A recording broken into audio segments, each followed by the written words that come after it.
भैया जिंदाबाद। भैया जिंदाबाद।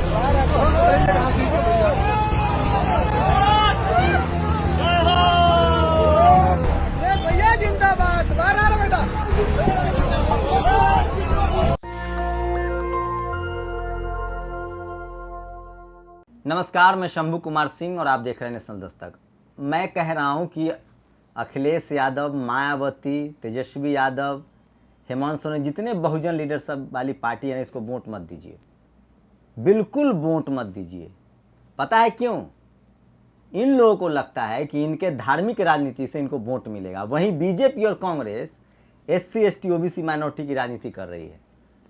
जितने SC ST OBC माइनॉरिटी के लेखक, एक्टिविस्ट, मेरे जैसे पत्रकार हैं, सबको मारा जा रहा है, पीटा जा रहा है, जेल में डाला जा रहा है, और ये लोग घर से निकलने के लिए तैयार नहीं हैं। लेकिन बीजेपी नेताओं को देखिए, बंगाल में उनके समर्थक, चाहे भले वो दलित हो, मारा जा रहा है, ये वहां जा रहे हैं, गवर्नर जा रहा है, अमित शाह जा रहे हैं, तमाम लोग जा रहे हैं। महाराष्ट्र में राजनीति कर रही है बीजेपी, लेकिन एक भी अखिलेश यादव के समर्थकों को इतना मारा पीटा गया। कल यूपी में महिला के कपड़े तक खोले गए। अखिलेश यादव घर से नहीं निकल रहे हैं। राहुल गांधी सड़क पर साइकिल चला रहा है। पता नहीं ये सत्ता में आ जाएंगे तब करेंगे। इससे अच्छा है बीजेपी का समर्थक बन जाइए और उन्हीं के लिए हासन हुसैन कीजिए। मुसलमानों को भी बीजेपी को वोट देना चाहिए। किसके लिए आप बात करें जो जिनके नेता घर से निकलने के लिए तैयार नहीं है? आपको पता है क्या हो रहा है? 27 OBC मंत्री बनाए गए हैं। मैं जानता हूं ये OBC का क्या खेल है। आपका आरक्षण खत्म हो रहा है, कंपनियां बेची जा रही है, लेकिन वो आपके जाति का नेता खड़ा कर दे रहे हैं सामने। उसमें भलाई नहीं है, लेकिन गलती है कि आपके नेता को लगता है कि उनके मंदिर जाने से वोट। धर्म की राजनीति में सिर्फ बीजेपी को फायदा है, और क्लास की राजनीति, SC ST OBC माइनॉरिटी जो संवैधानिक नाम है, इसकी राजनीति करने में बहुजनों का फायदा है। अब सोचिए, बीजेपी को पता चल गया कि मंदिर तो बन गया, अब तो धर्म की राजनीति होगी नहीं, पेट्रोल डीजल रुक नहीं रहा। इससे अच्छा तो इस देश में राकेश टिकैत को नेता बना दीजिए। राकेश टिकैत सबसे बड़ा, मैं कह रहा हूं, आज के दिन में सबसे ज्यादा गंभीर, होशियार और समझदार नेता है। पता है राकेश टिकैत का टिप्पणी क्या थी? उन्होंने कहा कि मंत्री तो बदल दिए, लेकिन वो स्टैंप न रहे। उनको पता तो, मंत्रियों को पता ही नहीं कि सारे समझौते कानून जो है वो कोई और तय कर रहा है, मतलब अंबानी अडानी तय कर रहा है। किसी एक नेता की भाषा सुनी आपने? आज वीडियो थोड़ा लंबा होगा, लेकिन देखिएगा, बहुत ज़रूरी है, क्योंकि पता नहीं कल से मैं वीडियो बना पाऊँ कि नहीं बना पाऊँ। अब तो टीवी अखबार वाले जो सवर्ण पत्रकार हैं, उनकी यूपी में पिटाई हो रही है। अब कैसा मज़ा आ रहा है? भरांस वाले यशवंत पर भी FIR दर्ज हो गया है। तो ये FIR करके आपको डराया जा रहा है, क्योंकि आपका नेता घर में बैठा हुआ है। इस देश के सारे बहुजन नेता सड़कों पर निकले, प्रदर्शन करें महंगाई के खिलाफ, आरक्षण के पक्ष में, कंपनियां बेची जा रही उसके खिलाफ। तो क्या ये सरकार बात नहीं करेगी? अरे बाबा साहब का संविधान है, डेमोक्रेसी की जड़ें भारत में इतनी कमजोर नहीं है। कमजोर हमारे नेता हैं, डरे हुए हैं, सहमे हुए हैं। राकेश टिकैत ने, भाई जेब से तो हमारे जा रहा पैसा, आंदोलन करना पड़ेगा, राकेश टिकैत बोले। सोचिए, इसी बीच BKU ने गुरुवार को ऐलान किया कि अगस्त से उत्तर प्रदेश में जिला स्तरीय बैठकें शुरू कर देंगे। राकेश टिकैत ने साफ साफ कहा है कि जो मंत्री बनाए गए हैं वो सिर्फ रबर स्टाम्प है। एक फोटो देखा है आपने? पहले होता था, राज्य पंचायत होती थी गांव में, सब नीचे बैठे हैं, साहब ऊपर। सोचिए, एक प्रधानमंत्री जो अपनी मंत्रियों की इज्जत न करता हो, उसके मन में आम जनता के प्रति क्या होगा? दुनिया भर में कहा जाता है कि जो फैमिली मैन होता है, अमेरिका में जब चुनाव होता है ना, तो वहाँ कहा जाता है कि जो फैमिली मैन होगा ना, जिसने बीवी बच्चे पाले होंगे, वो ज़्यादा बेहतर इंसान होगा। भारत में एक उल्टे धारा है, यहाँ जो शादी नहीं किया है वो लुटेरा नहीं होगा। अब योगी जी, मायावती पर तो बाकायदा केस चला दिया इन लोगों ने, डिसएप्रोप्रिएट एसेट्स का। ममता बनर्जी, कायला भ्रष्टाचार, बीजेपी वाली कह रहे हैं भ्रष्टाचारी है, मायावती कह रहे हैं भ्रष्टाचारी, उन्होंने भी तो शादी नहीं की है। तो उस हिसाब से तो मोदी जी एकदम दूध के धुले हैं। सोचिए, कोई आदमी कितना बड़ा डिक्टेटरशिप हो सकता है जब वो अपने कलीग को साथ नहीं बैठ सकता है। ये डेमोक्रेटिक सिस्टम है। एक मंत्री हो, प्रधानमंत्री हो, भले पद का अंतर हो, लेकिन क्या डिग्निटी कम हो जाता है, सम्मान कम हो जाता है? इस पर ही बात करूंगा। सबसे पहले एक पत्रकार है रवीश कुमार, वो NDTV का संपादक है। इस देश के तमाम बहुजन उसको अपना आदर्श पत्रकार मानते हैं भी, अच्छा बोलते हैं। बाकी पत्रकार सवर्ण पत्रकारों से ज़्यादा बेहतर समझ है, लेकिन उसी संपादक के चैनल में 1 घंटा रवीश कुमार को छोड़ के 23 घंटा उसी मोदी के साथ होता है। मतलब समझे, जो गुटखा आपको खिला रहा है वही कैंसर का अस्पताल खोल रहा है। गुटखा भी उसका खाइए और इलाज भी उसी के अस्पताल में। इस देश में अगर आप सवर्ण हैं तभी आप नेता हो सकते हैं, पक्ष में या विपक्ष में। SC ST OBC माइनॉरिटी के नहीं हो सकते। पता, ये अखिलेश शर्मा है, ये OBC को लेकर बहस कर रहा है कि क्या मंडल कमीशन 2 आ रहा है। सोचिए, बीजेपी OBC कार्ड खेल रही है, हमारे नेता मंदिर जा रहे हैं जो खुद OBC हैं। मैं फिर कह रहा हूँ, आज जो SC ST OBC माइनॉरिटी का जो मुद्दा इस देश में गरमाया है और मोदी जो मजबूर हुए हैं, उसका पहला क्रेडिट मैं देता हूँ बाबा साहब फूले पेरियार अम्बेडकर को। दूसरा क्रेडिट दे रहा हूँ मान्यवर कांसीराम को, जिन्होंने बामसेब बनाया। और तीसरा क्रेडिट मैं दे रहा हूँ सोशल मीडिया पर उन तमाम लोगों को जो SC ST OBC माइनॉरिटी की राजनीति के कर रहे हैं, उसके लिए लिख रहे हैं और बाकायदा जेल जा रहे हैं। हैनी बाबू जेल में हैं, अनिल तेलतुम्बरे जेल में हैं, लक्ष्मण यादव, रतन लाल, दिलीप मंडल, नीरज पटेल, सुमित चौहान, अशोक दास, ये तमाम सोशल मीडिया के वो पत्रकार जो आके बात कर रहे हैं आपसे, वो इस राजनीति को जिंदा रख रहे हैं। ऐसे नाम मैं भूल गया हूँगा, जो नाम मेरे जुबान पर आया वो मैं बोल रहा हूँ, लेकिन हमारे नेताओं को तो समझ में आएगा नहीं। हाँ, तो देखिए, सोचिए। और दिल्ली मीडिया के अनुसार बंगाल हिंसा हो रही थी, यूपी में जो हो रहा है वो भजन कीर्तन है, ये भी लोग लिख रहे हैं। और बेटी बचाओ बेटी पढ़ाओ का खोखला नारा देने वाले सत्ता के भूखे, देखिए ये महिला को कपड़े, 2 बीजेपी का गुंडा समर्थक कपड़े खोल रहा है सरेआम। और ये देखिए SDM हाथ जोड़कर कह रही कि मैडम अंदर मत जाइए, लेकिन यूपी की बीजेपी विधायक निर्मला शंखवार सारे जगह SC ST OBC माइनॉरिटी के नेताओं को आगे करके बीजेपी गेम खेल रही है। कल्याण सिंह की तस्वीर दिखाऊं, वो भले OBC के हैं लेकिन सबसे बड़े दोषी हैं। उन्होंने इस समाज को बहुत पीछे धकेला। उनकी तस्वीरें हैं, उनकी तबीयत खराब है, मैं चाहूँगा वो जल्दी स्वस्थ हो जाएं। लेकिन उन तमाम लोगों को सोचना चाहिए जिन्होंने इस समाज को, बीजेपी, मैं बार बार कह रहा हूँ, मायावती की पार्टी में 1000 ब्राह्मण सांसद हो जाए, विधायक हो जाए, लेकिन आरक्षण के खिलाफ लीडरशिप किसके हाथ में, ये देखना पड़ेगा। ये शख्स देखिए, छोटी छोटी बातों पर SC ST OBC की गिरफ्तारी होती है। बीजेपी समर्थक गोली चला रहा था और इसकी अब तक गिरफ्तारी नहीं है, इसको लेकर लोग पोस्ट लिख रहे हैं। और यूपी पंचायत चुनाव में भाजपा द्वारा पहले जिला पंचायत अध्यक्ष या ब्लॉक प्रमुख के चुनाव के दौरान सत्ता या धन बल का दुरुपयोग किया गया है, मायावती जी ने कहा। और ये कल्याण सिंह की तस्वीरें हैं, इन्होंने इस देश को 30 साल पीछे छोड़ दिया। हम लोग शुक्रगुजार हैं वो BP सिंह के, वो भले जनरल कैटेगरी से थे। हम लोग शुक्रगुजार हैं अर्जुन सिंह के, वो भले जनरल कैटेगरी से थे, लेकिन उन्होंने इस समाज देश को मजबूत बनाया। कल्याण सिंह का नाम आएगा, उमा भारती का नाम आएगा कि उन्होंने धर्म की राजनीति के चक्कर में देश को पीछे कर दिया। और ये देखिए, किसी राज्य में हो रही हिंसा के लिए साफ तौर पर एक पंकज झा है, वो जब दूसरे राज्यों में होगा तो सीधे मुख्यमंत्री को कोर्ट करेगा, और जब यूपी में कुछ होगा तो मुख्यमंत्री का नाम नहीं लेगा, FIR हो जाएगी ना। तो इसलिए उमा कह रहा है कि इनसे सीखना चाहिए। और उत्तर प्रदेश को आदित्यनाथ जी ने रामराज में बदल दिया। उसी राम, ये यूपी की तस्वीर है, एक महिला हेल्प डेस्क के पास एक महिला कैसे गिर पड़ी है, ये देखिए ये। और सुप्रीम कोर्ट ने गुरुवार को दिल्ली दंगा से संबंधित जांच में पेश होने के लिए दिल्ली विधानसभा समिति की शांति, फेसबुक वाले कह रहे थे कि हमको पेश होने से बरी कर दिया जाए, नहीं माना है। और मध्य प्रदेश में एक अधिकारी की गलती से सैकड़ों छात्र विदेश जाके नहीं पढ़ सके, जिसमें बड़ा हिस्सा OBC का था।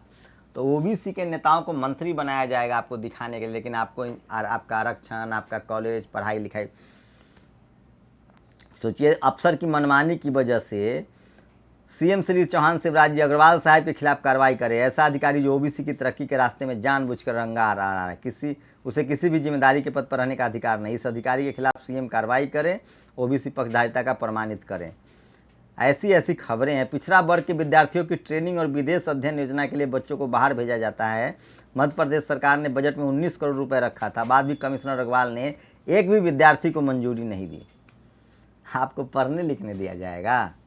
अब ये देखिए, रब ने बना दी जोड़ी, एयर इंडिया को महाराज कहते हैं। और अब जो माधवराव सिंधिया के जो लड़के हैं, ज्योतिराज सिंधिया, वो भी महाराज कहा जाता है। तो श्रीनिवास ने लिखा है कि दोनों बिकाऊ हैं। और ये देखिए महिला सशक्तिकरण, एक तरफ महिलाएं मंत्री बन रही, दूसरी तरफ महिलाएं थाने पर है। ड्राइवर से हारने वाला मंत्री बन गया। सोचिए, जिस ज्योतिराज सिंधिया को उसके ड्राइवर OBC है उसने हराया था, लेकिन ज्योतिरादित्य सिंधिया मंत्री बन गए हैं, लेकिन वो ड्राइवर जिसने हराया था ओबीसी था, वो आज भी सांसद ही हैं। ड्राइवर से हारने वाला मंत्री बन गया और जीतने वाला सांसद ही रह गया। इसी सामंतवाद से हम पिछड़ी जाति, दलित, आदिवासी। ऑफिस ऑफ डॉक्टर आनंद राय ने लिखा है। और संविधान के दुश्मनों को अन्याय से रोक दो, मनुवादी को आज से न टिकट दो, यदि टिकट मिल भी जाए तो कभी वोट मत दो, डॉक्टर सोनू भारद्वाज ने लिखा है। और यूपी में जो मोन्टाज में वीडियो देखा था आपने, यूपी में SC ST OBC माइनॉरिटी के लोग अब सड़कों पर निकलने लगे, इनके नेता घर में बैठे हुए हैं। तो ये तमाम बड़ी खबरें थी जो मैं सोशल मीडिया पर आज जो सोशल मीडिया पर वायरल हो रहा है, और मैं बार बार कह रहा हूँ कि सोशल मीडिया ही सच्चा मीडिया है, सोशल मीडिया ही असली मीडिया है। और केवल शारीरिक प्रतिनिधित्व से नहीं बल्कि प्रभावी प्रतिनिधित्व चाहिए, जिसने नेताओं को निर्णय लेने में शामिल किया जाए। क्या नए मंत्री आत्मनिर्भर रूप से निर्णय लेने में सक्षम है? प्रोफेसर विवेक कुमार ने पूछा है। अब मोदी जी ने इन्हें मंत्री बनाया तो कुछ सोचकर ही बनाया होगा। ये है मीनाक्षी लेखी, अंग्रेजी स्कूल में पढ़ी, सुप्रीम कोर्ट में वकील। ये स्वच्छ नहीं लिख पाती हैं, स्वस्थ नहीं लिख पाती हैं हिंदी में। और एक SC ST OBC का कोई मंत्री हो जिसकी अंग्रेजी कमज़ोर हो तो लोग मजाक उड़ा रहे हैं। और सोचिए, रविशंकर प्रसाद और प्रकाश जावड़ेकर ने नए मंत्रियों को बधाई नहीं दी। कल वाले घटनाक्रम पर एक ट्वीट नहीं। अगर ऐसा किसी और पार्टी में होता तो गोदी मीडिया अब तक पार्टी में कलह की खबरें चला रहा होता। ये नेता नाराज बताए जाते और नेतृत्व पर सवाल उठ चुका होता।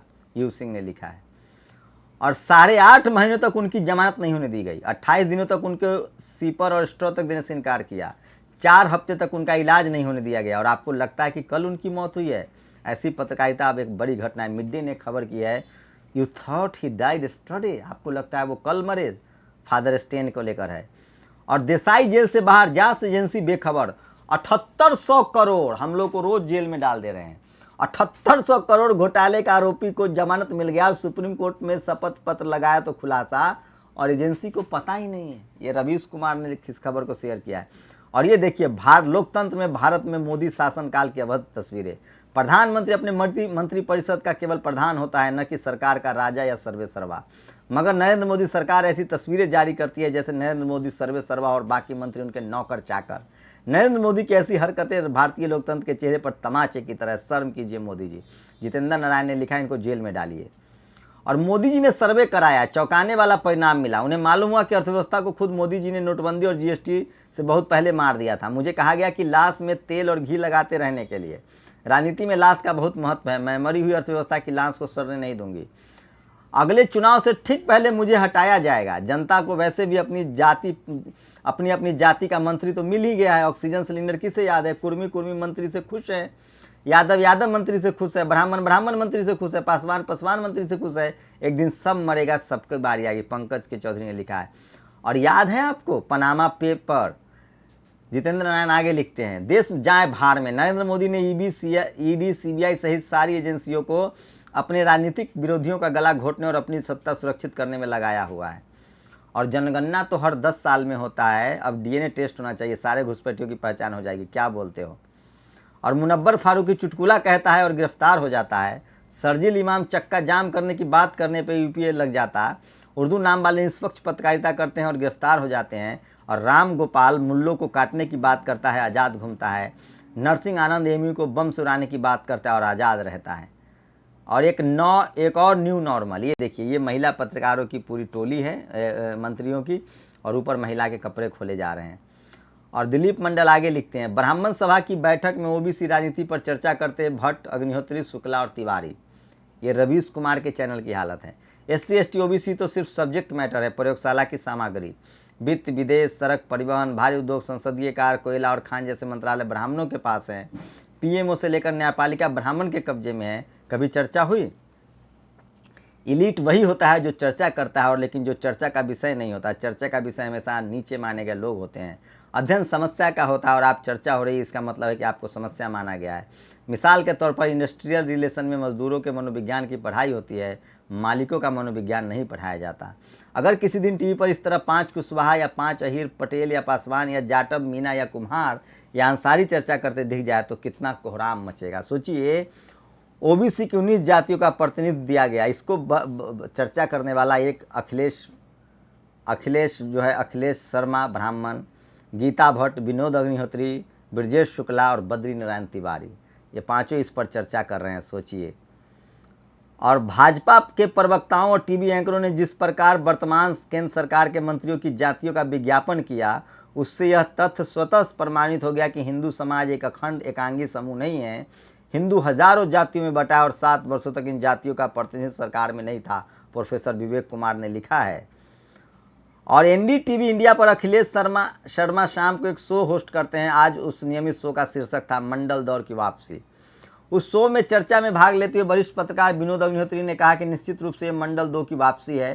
सामाजिक न्याय के चैंपियन सिर्फ मुलायम सिंह, लालू यादव या रामविलास सिंह नहीं हो सकते, बल्कि और हाँ, जो पैनलिस्ट शो में मौजूद था उनका नाम कुछ इस प्रकार है: अखिलेश शर्मा संचालक, विनोद अग्निहोत्री वरिष्ठ पत्रकार, बद्री नारायण तिवारी राजनीतिक विश्लेषक, गीता भट्ट राजनीतिक विश्लेषक, ब्रजेश शुक्ला वरिष्ठ पत्रकार।